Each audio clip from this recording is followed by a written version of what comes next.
읽겠습니다. 시작. 만군의 여호와여, 너희 조상들의 이름부터 너희가 나의 교회를 떠나 지키지 아니하였도다. 그런즉 내게로 돌아오라. 그리하여 나도 너희에게로 돌아가라 하였더니 너희가 이르기를 우리가 어떻게 하여야 돌아가리까 하는도다. 하나님의 것이 하나님의 것을 묻지 않느냐. 그러나 너희는 나의 것을 묻지 않고 말하되 우리가 어떻게 주의 것을 묻지 않느냐 하는도다. 이는 무엇이 좋아 공공이라. 너희 모두뿐만 아니라 나의 것을 묻지 않았으므로 너희가 저주를 받았느니라. 만군의 여호와가 이르노라. 너희에게 온전한 11조를 창고에 펴 나의 집에 양식이게 하고 그것으로 나를 시험하여 내가 하늘 문을 열고 너희에게 복을 쌓을 곳이 없도록 묻지 아니하노라. 만군의 여호와가 이르노라. 내가 너희를 위하여 너희를 응하여 너희 본인 속사를 걸어 세지 못하게 하며 너희가 제 고난하기를 내가 기한 전에 떨어지지 않게 하느니 너희를 향하여 떨어짐으로 모든 이방인들이 너희를 복되다 하리라. 만군의 여호와의 말이니라. 아멘. 자, 기도하겠습니다. 하나님 아버지, 오늘 예배를 하나님께서 받아주시고 합당한 예배로 드려지게 하여 주셔서 정말 하나님께서 영광 받아 주시옵소서. 아버지 하나님, 오늘 말씀이 전해질 때 하나님의 말씀으로 받게 하여 주시고 우리 모든 성도님들이 하나님의 말씀에 순종한 삶을 살 수 있도록 그렇게 결단하도록 하나님께서 도와주시옵소서. 모든 것을 하나님 앞에 의지하오며 예수님의 이름으로 기도드렸습니다. 아멘. 어떤 사람을 시험한다고 했을 때 그 시험을 통해서 그 사람이 어떠한 사람인지 어떤 능력이 있는지를 알아보기 위해서 시험을 하는 것입니다. 기업에서 사람을 채용할 때에도 여러 가지 시험을 합니다. 지식에 대한 시험, 그리고 가치관에 대한 시험, 그리고 건강까지 그렇게 시험을 합니다. 그리고 인재를 사용하는 것입니다. 학교에서는 선생님이 학생들에게 시험을 냅니다. 이렇듯 시험은 위에서 아래로 매겨지는 것입니다. 그러기에 하나님을 시험한다는 것은 맞지 않는 것입니다. 감히 사람이 어떻게 하나님을 시험할 수 있겠습니까? 하나님께서 우리를 성숙한 믿음으로 만들기 위해서 시험할 수는 있지만 우리가 하나님을 시험한다는 것은 있을 수 없는 일입니다. 하나님께서는 신명기 6장 16절에 하나님을 시험하지 말라 그렇게 말씀하셨습니다. 신명기 6장 16절 말씀은 너희가 마사에서 시험한 것 같이 너희의 하나님 여호와를 시험하지 말고 이렇게 기록합니다. 마사에서 어떤 일이 있었냐 하면 출애굽기 17장에 보면 이스라엘 백성들이 광야에서 물이 없으니까 목말라가서 모세에게 원망하며 불평했습니다. 그때 모세가 이렇게 말했습니다. 너희가 어찌하여 여호와를 시험하냐. 모세가 하나님께 기도하고 하나님께서 지팡이를 호렙산 반석이를 치라 그렇게 지시하셔서 그대로 하였더니 물이 나와서 그들의 기가를 해결할 수 있었습니다. 7절에 보면 그가 그곳 이름을 마사 또는 무리바라 불렀으니 이는 이스라엘 자손이 다투었으며 또는 그들이 여호와를 시험하여 이르기를 여호와께서 우리 중에 계신가 안 계신가 하였습니다. 이스라엘 백성들이 하나님을 시험했는데 그것은 하나님을 불신했기 때문에 그랬다는 것입니다. 하나님이 계신가 안 계신가 의심이 들었기 때문에 결국 그것 때문에 시험했다는 것입니다. 마태복음 4장에서도 사단이 예수님을 시험하는 부분이 나옵니다. 예수님께서 광야에서 사단에게 시험 당하실 때 6절 말씀에 보면 네가 만일 하나님의 아들이면 뛰어내리라. 그렇게 사단이 예수님께 말합니다. 그때 예수님께서 신명기 6장의 말씀을 인용하셔서 주 너의 하나님을 시험하지 말라 하였느니라 이렇게 인용하셨습니다. 하나님을 시험한다는 것은 있을 수 없는 일이에요. 하나님을 시험한다는 것은 하나님을 믿지 못하는 불신앙입니다. 그래서 하나님께서 또 예수님께서도 하나님을 시험하지 말라 하셨던 것입니다. 그런데 오늘 본문에 보면 하나님을 시험하라고 말씀합니다. 하나님을 시험하지 말라고 말씀하셨던 하나님이 하나님께서 동일한 하나님께서 나를 시험하라 이렇게 이야기합니다. 오늘 말씀의 제목은 나를 시험하여입니다. 무엇을 시험하라는 것입니까? 10절입니다. 만군의 여호와 이르노라 너희의 온전한 11조를 창고에 들여 나의 집에 양식이 있게 하고 그것으로 나를 시험하여 내가 하늘 문을 열고 너희에게 복을 쌓을 곳이 없도록 붙지 아니하나 보라. 만군의 여호와라는 것은 모든 군대의 하나님이라는 것이죠. 하나님이라는 그런 의미입니다. 하늘의 군대, 땅의 군대, 모든 군대의 하나님이라는 것은 모든 것을 통치하신다는 그런 의미가 담겨져 있습니다. 그런 하나님께서 말씀하시는데 너희의 온전한 11조를 창고에 들여. 여기 창고는 어디겠습니까? 예루살렘 성전의 창고를 말하겠죠. 나의 집에 바로 예루살렘 성전을 말합니다. 양식이 있게 하고 그것으로 나를 시험하여 보라는 것입니다. 11조는 모든 소산물 그것의 10분의 1을 말하는 것입니다. 우리 말라기의 어떤 시대적 배경을 알아야지 이 본문을 더 정확하게 이해할 수 있습니다.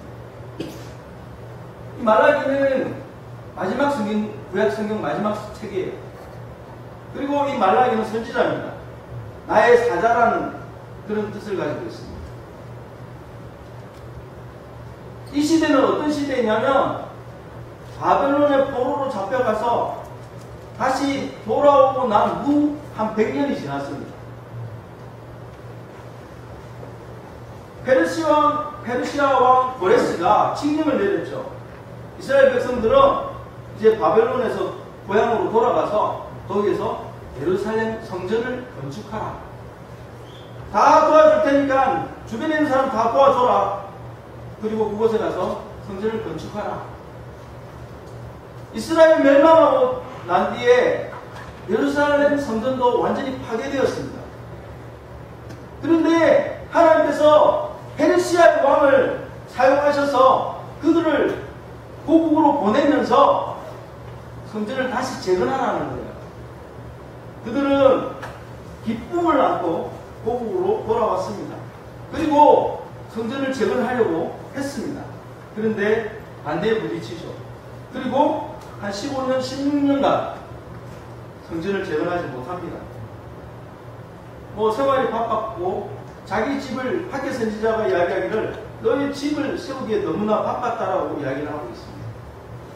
여러 가지 이유 때문에 성전을 재건 못합니다. 그러다 16년이 지난 후에 학계 선지자가 성전을 재건하라는 하나님의 말씀을 전합니다. 그때 그들이 4년 후에 성전을 드디어 재건합니다. 성전을 재건한 후에 그들은 기대했습니다. 무엇을 기대했을까요? 하나님께서 우리가 성전을 재건했으니까 하나님께서 우리에게 복을 주실 것이다. 그렇게 기대했습니다. 그런데 그들의 삶은 달라지지 않았습니다. 고국에 돌아왔고 성전도 재건했는데 여전히 페르시아 바사 제국에 세금을 내어야 했습니다. 그리고 경제적인 어려움도 많았던 것 같습니다. 농사도 잘 안 되었던 것 같습니다. 그것은 말라기 3장 11절을 보면 알 수 있습니다. 만군의 여호와가 이르노라 내가 너희를 위하여 메뚜기를 금하여 너희 토지 소산을 보고 없애지 못하게 하며 너희 밭에 포도나무 열매가 기한 전에 떨어지지 않게 하리니 이 말씀을 통해서 알 수 있는 것은 메뚜기 때문에 농작물에 피해가 많았다는 것을 알 수가 있습니다. 그리고 포도 열매를 따기 전에 이 포도 열매가 떨어져가지고 많은 열매를 맺을 수 없었다는 것을 알 수가 있습니다. 이런 어려움이 계속되자 하나님에 대한 열심도 사라졌습니다. 성전에서 제사를 드리는 것도 소홀해졌습니다. 그리고 백성들이 믿음 없는 말을 하기 시작했습니다. 말라기 2장 17절을 보면 너희가 말로 여호와를 괴롭게 하고도 이르기를 우리가 어떻게 여호와를 괴롭게 드렸나이까 하는도다. 이는 너희가 말하기를 모든 악을 행하는 자는 여호와의 눈에 좋게 보이며 그에게 기쁨이 된다 하며 말하는 거 보십시오. 모든 악을 행하는 게 여호와께서 기쁨이 된다? 여호와의 눈에 좋게 보인다? 이렇게 말하는 거예요. 이게 맞는 말입니까? 그렇지 않지 않아요. 그리고 또 말하기를 정의의 하나님이 어디 계시냐 하면요. 하나님이 공의로우신 하나님인데 그 하나님을 두고 정의의 하나님이 어디 계시냐는 거예요. 그러니까 그때 그 삶이 공의롭지 못하고 굉장히 그런 어려움이 있었을 거라 생각되었습니다. 그러나 이런 말을 해서는 안 되는 거죠. 그들의 믿음에 문제가 생기니까 생활에서도 문제가 생겼습니다. 말라기 2장 11절에 보면 유다는 거짓을 행하였고 이스라엘과 예루살렘 중에서는 가증한 일을 행하였으며 유다는 여호와께서 사랑하시는 그 성결을 욕되게 하여 이방신의 딸과 결혼하였습니다. 이방신의 딸과 결혼하게 되었습니다. 또 말라기 2장 16절에 보면 이스라엘의 하나님 여호와가 이르노니 나는 이혼하는 것과 옷으로 학대를 가리는 자를 미워하노라. 이 말씀이 있습니다. 이혼도 있었다는 거예요. 그리고 여기 보면 옷으로 학대를 가리는 자를 미워한다고 그랬는데 옷으로 학대를 가린다. 그게 무슨 말이냐면 폭행이 일어났다는 거예요. 가정폭력이 일어났다. 그래서 그 폭행의 상처들을 옷으로 가리는 거예요. 그래서 하나님께서는 이혼도 미워하시고 가정폭력이나 이런 폭행 그런 부분에 대해서 옷으로 그것을 학대를 가리는 그 자를 미워하신다고 말씀하시는 것입니다. 그리고 영적인 지도자인 제사장들도 부패했습니다. 말라기 1장 6절을 보십시오. 내 이름을 멸시하는 제사장들아, 내 이름을 멸시하는 제사장들아 이렇게 말합니다. 제사장들에게 내 이름을 멸시한다 이렇게 말씀합니다. 나 만군의 여호와가 너에게 이르기를 아들은 그 아버지를 종은 그 주인을 공경하나니 내가 아버지일진데 나를 공경함이 어디 있느냐, 내가 주인일진데 나를 두려워함이 어디 있느냐 하나 너희는 이르기를 우리가 어떻게 주의 이름을 멸시하야 하나니까. 제사장들에게 이렇게 말하는 거예요. 아니 아들도 아버지를 알고 섬기는데 종도 주인을 알고 섬기는데 너희들은 나의 종인데 너희들은 내가 아버지인데 너희들은 나를 아버지로 그리고 주인으로 두려워하지 않고 공경하지도 않고 멸시했다는 거예요. 그런데 반문이 우리가 언제 그랬습니까? 이렇게 대답합니다. 제사장. 그때 말씀합니다. 1장 7절 8절을 보면 그렇게 말씀합니다. 너희가 더러운 떡을 나의 제단에 드리고도 말하기를 그러니까 매일 제단에 떡을 이렇게 바꿔야 했습니다. 그런데 13절에 보니까 만군의 여호와가 이르노라 너희가 또 말하기를 이 일이 얼마나 번거로운가 하며 코웃음 치고 그러니까 번거로우니까 그냥 방치했던 거예요. 떡을. 그러니까 그게 더러운 떡이 되는 거죠. 너희가 더러운 떡을 나의 제단에 드리고도 말하기를 우리가 어떻게 주를 더럽게 하였나이까 하는도다. 이는 너희가 여호와의 식탁은 경멸히 여길 것이라 말하기 때문이라. 만군의 여호와 이르노라 너희가 눈먼 희생제물을 바치는 것이 어찌 악하지 아니하며 저는 것 병든 것을 드리는 것이 어찌 악하지 아니하냐. 이제 그것을 너희 총독에게 드려보라. 그가 너를 기뻐하겠으며 너를 받아주겠느냐. 그 먹고 먹고 사고 가치 없는 그런 것들을 너희 총독, 페르시아가 집권했으니까 페르시아에서 유대 땅에 보낸 총독이 있을 거예요. 그 총독에게 그런 거 드려봐라는 거예요. 그러면 그걸 받겠느냐는 거죠. 그것이 기쁘게 받겠다는 것입니다.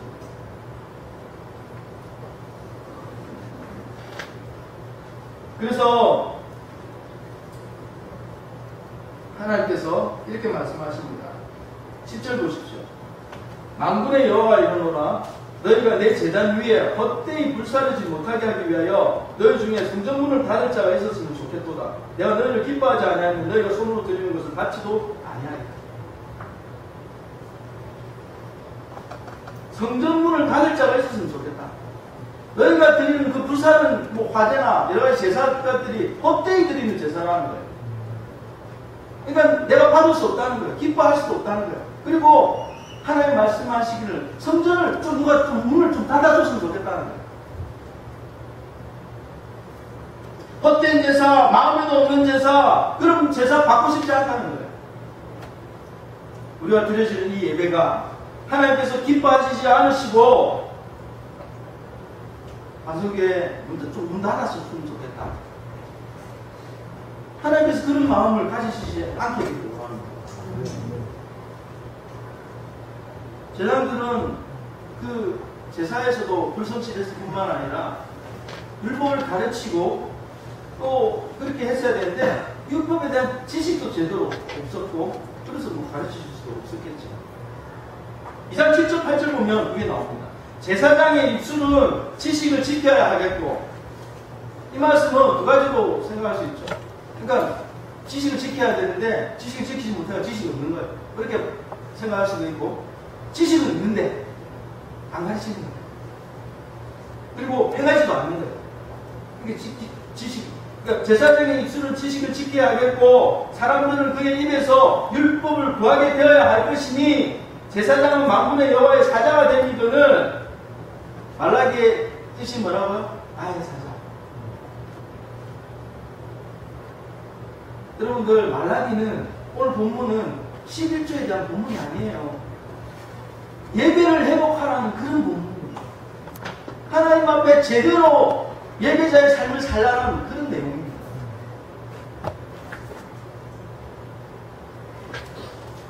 너희는 옳은 길에서 떠나 많은 사람을 율법에 거스르게 하는도다. 나 만군의 여호와가 이르노니 너희가 레위의 언약을 깨뜨렸다. 어떤 설교사님께서 그런 말씀을 하셨어요. 지금 한국 교회 문제 중에 하나가 하나님의 말씀을 가르치지 않는 것이다. 전에는 각 교회마다 주일학교라는 게 있었어요. 예배 전에 장년부로부터 해서 아동부까지 주일학교가 있었거든요. 우리가 말하는 주일학교는 아동부만 이야기하는데 그게 아니라 주일학교는 주일날 성경학교를 말하는 거예요. 그래서 작년부부터 시작해서 아동부에 이르기까지 그 주일학교에서 성경을 배웠다. 예배 전에 보통 10시에 한 30분 동안 아니면 길게 4, 50분 동안. 그런데 이제 그 교회들이 그런 것들이 다 사라졌다. 사람들은 너무 바쁘고 주중에 성경 공부할 시간이 없어요. 그래서 그게 문제 중에 하나다 이렇게 말씀하셨습니다. 호세아 선지자가 힘써 여호와를 알자 그렇게 외쳤는데 우리들도 힘써 여호와 하나님을 알아야 하는 것입니다. 어떻게 하나님을 알 수 있습니까? 하나님의 말씀을 통해서 하나님을 알 수 있는 것입니다.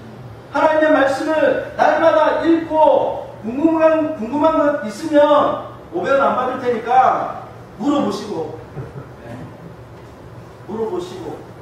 그것을 알려고 하고 그렇게 해야 되는 것입니다. 또 연구하셔야 하나님 말씀 연구하셔야 힘써 하나님을 알려고 하는 우리 반성성 신대 되기를 축복합니다. 네.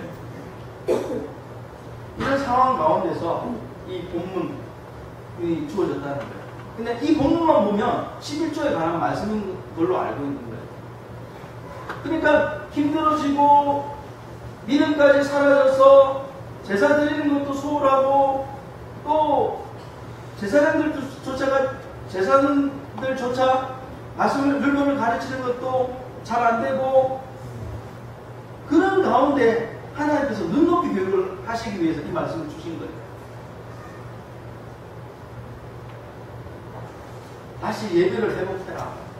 너희들이 온전하게 11조 드리지 못하고 공물을 드리지 못했던 거 그거 너희들 어렵다고 그렇게 했는데 그게 결국은 너희들이 더 큰 어려움을 주게 됐다. 다시 너희들이 예배를 회복하고 또 하나님 앞에 드려지는 것이 정말 정성으로 진실되게 드려진다면 너희들의 산업이 다시 회복될 것이다. 그러니까 눈높이 교육을 하는 거예요. 이 굉장히 어려워 있는 그 사람들에게 또 한 번씩 나를 시험해. 그러니까 너무 믿음이 떨어져 있으니까 나를 한번 시험해봐라. 이렇게 말씀하시고 시험하지 말라고 말씀하신 하나님께서.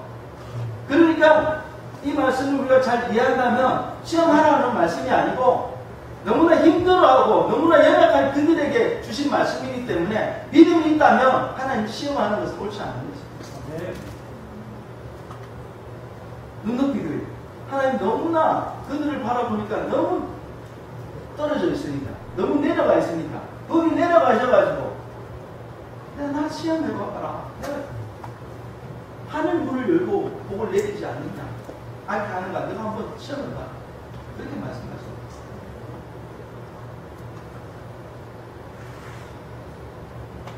어려우니까 힘드니까 하나님께 소홀하게 되었던 것입니다. 제사장들도 힘들어지니까 율법을 가르치는 것이나 제사를 드리는 것에 소홀하게 되었습니다. 어려워지니까 저는 것, 병든 것, 더러운 떡을 하나님 앞에 드리게 된 것입니다. 그러나 어려울수록 더 하나님을 믿고 의지해야 하는 것입니다. 힘들 때 그때가 우리의 믿음을 나타낼 수 있는 가장 좋은 기회입니다. 힘들 때 어려울 때 하나님을 기쁘시게 할 수 있는 가장 좋은 기회입니다. 그때 우리의 믿음의 연단을 위해서 혹시 하나님께서 우리를 테스트하실 수도 있는 것입니다. 그 테스트에 우리가 믿음으로 반응한다면 하나님 우리를 보고 기뻐하시리라 믿습니다. 여러 가지 어려움 때문에 예배를 포기하지 마시기 바랍니다. 형식적으로 의무감으로 드리지 마시기 바랍니다. 어려우면 어려울수록 더 적극적으로 찬양하고 더 적극적으로 기도하시고 더 적극적으로 헌금하시고 더 기쁜 마음으로 하나님 앞에 예배할 수 있게 되길 바랍니다. 유럽 교회가 많이 사라졌습니다. 거의 이제 유럽의 교회들이 별로 없습니다. 큰 교회들도 흰머리 있는 연세 많으신 분만 몇 분 계시고 그렇게 큰 교회에 몇 명 안 앉아있어요. 젊은이들이 없어요. 그래서 유럽의 교회들이 많이 사라졌는데 어떤 분들은 이렇게 이야기를 합니다. 유럽 교회가 11조를 폐지했기 때문에 사라졌다. 11조는 율법이니까 안 해도 됩니다. 폐지했어요. 율법 폐지죠. 그렇게 폐지했습니다. 그래서 그렇게 말하는 분들이 있는데 저는 꼭 그런 것은 아니라고 생각합니다. 11조 문제 때문에 유럽 교회가 사라졌다. 그건 너무 억울해요. 그들의 믿음의 문제가 있었기 때문에. 그래서 그 중심에 11조 문제가 있겠죠. 한국교회도 11조 강조하고요. 초창기부터 들어왔을 때부터 주일 성수 11조 강조 두 가지 강조를 엄청나게 했습니다. 그러니까 교회가 물량적으로 굉장히 커진 거예요. 성도들이 11조를 하니까 당연히 교회 안에 헌금이 넘치나는 거예요. 그래서 건물들이 커지게 되고 또 주일 성수를 강조하니까 더 많은 이렇게 사람들이 오게 되고 그게 율법을 아니라고 하면서 율법화 돼버린 영향들이 좀 큽니다. 그런 분에 대해서 잘못되게 헌금이 지출되어지고 그런 현상들이 있어서 사회에 손가락질을 받는 때도 있었습니다. 우리가 하나님의 교회가 정말 하나님께 드려진 그 헌금을 정말 잘 사용해야 합니다. 정말 하나님께서 기뻐하시는 곳에 사용해야 합니다. 여러분들 11조를 드리고 헌금을 드리고 어려운 중에 여러분들 헌금을 드리시는데 그 헌금이 어떻게 사용되어지는지를 여러분들이 궁금해 하셔야 되고 그리고 여러분들이 관심을 가져야 됩니다. 그리고 잘못되게 사용되어졌다고 생각하면 재직기에다 이야기를 하고 저에게도 이야기를 하고 그런 문제 제기를 해야 됩니다. 하나님의 들으시는 그 헌금에 드리기만 최선을 다해서 드리는 게 아니라 그것이 어떻게 사용되어지는가에 대해서도 여러분들은 관심을 가지고 잘 사용되어질 수 있도록 여러분들이 기도해 주셔야 하는 것입니다.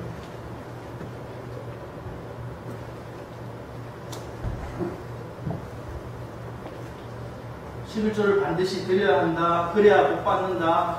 뭐 이런 의견들이고요. 아니다. 그것은 율법이다. 그래서 꼭 지킬 필요는 없다. 뭐 많은 논쟁들이 있습니다. 제가 조금 말씀드리자면 일단 11조가 율법에 속하냐? 또 그렇지는 않습니다. 왜냐하면 하나님께서 모세에게 율법을 주시기 전에 이미 아브라함이나 야곱이 하나님 앞에 11조를 드렸습니다. 그러니까 율법이 있기 전에 이미 족장시대에 11조를 드렸던 것을 볼 수 있습니다. 그래서 율법에 속하는 것은 아니라고 생각합니다. 나중에 율법이 주어질 때 11조에 대한 율법도 주어질 것입니다. 그리고 예수님도 마태복음 23장 23절에 바리새인에게 너희가 박하와 배양과 근처에 11조는 드리되 여러 소산물에 11조는 드리되 율법에 더 중한 바 정의와 긍휼과 믿음을 버렸구나. 너희들이 바리새인들이 드리는 11조를 비판하시는 것이 아니라 바리새인의 그 행위를 비판하신 거예요. 그 11조 이런 거 드리되 그러나 더 중요한 것 바로 이 정의와 긍휼과 믿음을 버렸다 이렇게. 그리고 하신 말씀이 그러나 이것도 해놔도 저것도 버리지 말아야 그래서 11조는 율법 안에 속한 것도 아니고, 그리고 예수님도 그러니까 구약에서만 11조 나오니까 신약에서는 뭐 사도 바울도 별로 언급이 없고 다른 데서 예수님께서 인정하신 거예요. 그래서 저는 개인적으로 그렇게 믿습니다. 하나님께서 주신 모든 것, 우리 주인은 만물의 주인은 하나님이십니다.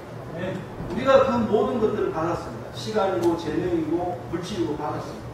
그 받은 것을 신앙의 고백 차원으로 네, 이거 모든 것 하나님 것입니다.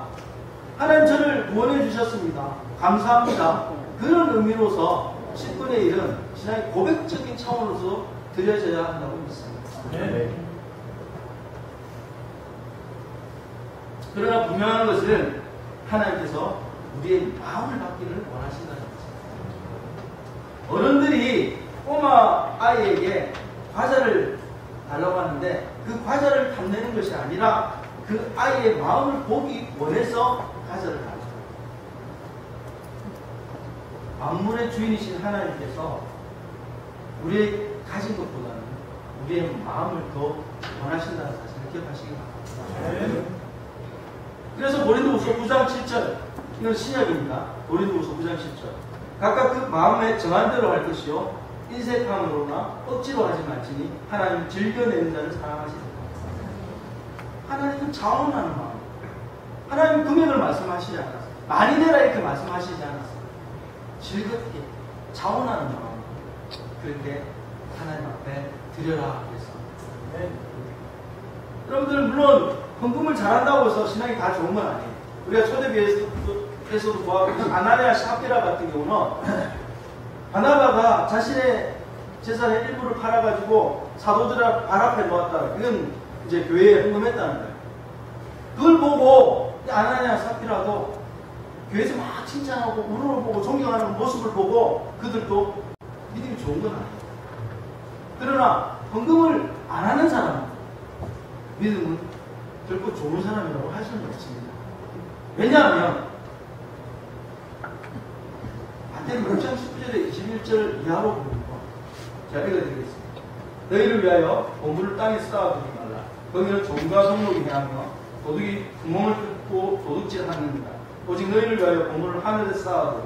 거기는 종이나 동록이 해하지 못하며 도둑이 구멍을 뚫지도 못하고 도둑질도 못합니다. 내 보물을 있는 그곳에는 내 마음도 있는 거예요.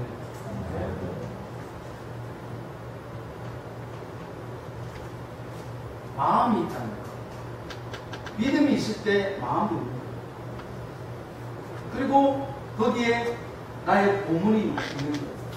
그 보물을 이렇게 살펴보면 그 보물은 물질, 재물이라는 것을 알 수가 있어요. 마태복음 6장 24절에 보면 한 사람이 두 주인을 섬기지 못할 것이니 혹 이를 미워하고 저를 사랑하거나 혹 이를 중히 여기고 저를 경히 여깁니다. 너희가 하나님과 재물을 겸하여 섬기지 못하는 거예요. 그러니까 그 본문에서 이야기하고 있습니다. 그리고 그 본문의 마지막에는 뭐라고 하냐면 그래서 너희는 먼저 그의 나라와 의를 구하라. 그리하면 이 모든 것을 너에게 다하시리라. 11조 문제는 율법의 문제로 푸는 것이 아니라 믿음의 문제로 풀어야 하는 것입니다. 우리가 하나님의 자녀로서 구원받았다면 우리가 드리는 헌금으로 우리가 드려진 이 예배당이 유지가 되어지고, 그리고 또 우리가 예배가 끝나고 함께 식사하고 또 교제하고 또 목사가 전적으로 목회 활동을 하기 위해서 뒷받침하고, 또 어려운 분이나 질병을 당한 분이나 또 여러 가지 어려운 분을 찾아가서 위로하고 기도하고, 그리고 물질을 구원하고 선교하고 구제하는 복음을 위해서 사용되어지는데, 하나님의 영광을 위해서 사용하는 이 헌금을 하나님의 자녀라는 기쁘게 드릴 수 있는 것입니다. 네. 미국의 침례교회에 있었던 이야기인데요. 침례를 받는 과정에 한 형제가 쭈삣쭈삣하면서 머뭇거렸습니다. 그래서 목사님이 왜 그러십니까 형제? 그러니까 어떤 옷을 입고 했는지, 있는 옷을 입고 했는지 모르겠는데 바지 지갑이 들어가 있더라고요. 그러니까 목사님이 그렇게 말씀하셨습니다. 지갑도 침례를 받아야 됩니다. 요한 웨슬리, 대한민국 창시자 웨슬리도 회개하지 않는 지갑의 회개는 믿을 수 없습니다. 본물이 있는 곳에, 그곳에 내 마음이 있는 거예요. 우리가 구원받고 하나님의 자녀가 되었는데, 우리의 마음을 하나님을 위해서, 하나님의 영광을 위해서, 우리의 시간도 마찬가지고, 우리의 재능도 마찬가지고, 우리의 물질도 마찬가지고, 거기에 우리의 마음이 있기 때문에 그런 것들이 그려질 수 있습니다. 저는 우리의 마음, 하나님 더 사랑하는 마음이 있게 되기를 원합니다. 우리의 마음이 이 교회, 예수 그리스도께서 핏값으로 세우신 이 반송서서 침례교회에 마음이 있게 되기를 원합니다. 그렇기 때문에 우리는 시간과 우리의 재능과 우리의 물질을 드리는 것입니다. 마음이 있기 때문에 그런 것입니다. 11조를 성실하게 했더니 하나님께서 많은 복을 주셨다. 맞는 이야기죠. 그런데 우리가 생각해 봐야 될 것이, 물질의 복이 그게 정말 복이냐 생각해 봐야 돼요. 가난하다고 그러면 도주를 받은 것이냐? 그게 아니라. 보면 우리 아이들 3명 있는데 못 쓰는 게 다 달라요. 용돈을 줘보면 어떤 애는 그냥 주구장창 모읍니다. 돈이 굉장히 많아요. 우리 집에 제일 부자예요. 어떤 친구는, 어떤 아이는 주는 즉시 없애버립니다. 그러면 이게 그 자질적인 부분도 있는 것 같아요. 그러니까 은사적인 부분도 있는 것 같습니다. 하나님께서 어떤 사람에게 물질을 많이 맡겨주시는 것은 그 부분에 은사가 있는 것 같아요. 잘 다루는 그런 은사가 있는 것 같아요. 그러니까 어떤 사람은 잘 그게 안 되는 부분들이 있는 것 같아요. 어떤 사람은 또 건강하지 못해가지고 또 집안에 여러 가지 어려운 가운데서 태어나가지고 여러 가지 지원을 받지 못하다 보니까 크게 계속해서 가난이 이렇게 이어지는 경우도 있습니다. 그 가난은 저주는 아니에요. 부자는 꼭 복은 아니에요. 그러니까 부자인 사람이, 가난한 사람이 하나님 앞에 어떻게 살아가는지, 그게 더 중요한 것입니다. 그런데 우리가 물질적인 복을 하나님께서 허락해 주셨어요. 이것은 전혀 성경에 없는 이야기는 아니에요. 그래서 아까 말씀드렸듯이 11절 잘했더니 물질적인 복을 받았다. 그것은 맞는 이야기입니다. 여러분들, 그래서 어떤 분들은 11조를 강조 많이 하는 거예요. 그게 복 받는 비결이기 때문에. 제가 아는 선교사님 한 분이 그런 이야기를 하셨습니다. 어떤 어려운 성도가 와가지고 정말 요즘 힘듭니다, 어렵습니다, 그렇게 이야기하니까 그 선교사님이 뭐라고 말씀하셨냐면 11조 하십시오. 어렵다고 하는데 그렇게 이야기를 합니다. 그러니까 그분이 돌아가셔서 어려운 가운데 11조를 성실하게 했더니 보존되어지고 전체적으로 안정되어 하셨다는 그런 고백들은 적이 있습니다. 그것은 우리들에게 도전을 줄 수 있는 말씀이라고 생각되어요. 그러나 다시 한번 말씀드리지만 가난하다고 해서 우리가 하나님 앞에 저주받는 것은 아니라는 것이죠. 그리고 우리가 기억해야 되는 것은 하나님은 우리 마음을 너무나 정확하게 하시고 그렇기 때문에 우리는 하나님을 속일 수 없습니다.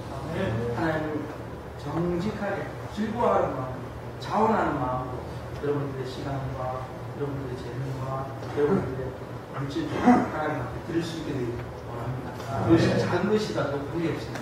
하나님께서 기뻐하고 자원하는 마음으로 드리는 그 모든 것들을 하나님께서 아시고 기뻐하시고 또 복을 주시리라 믿습니다. 우리 교회가 정말 하나님으로부터 복받는 그런 건전한 건강한 복을 받는 그런 교회 되기를 원합니다.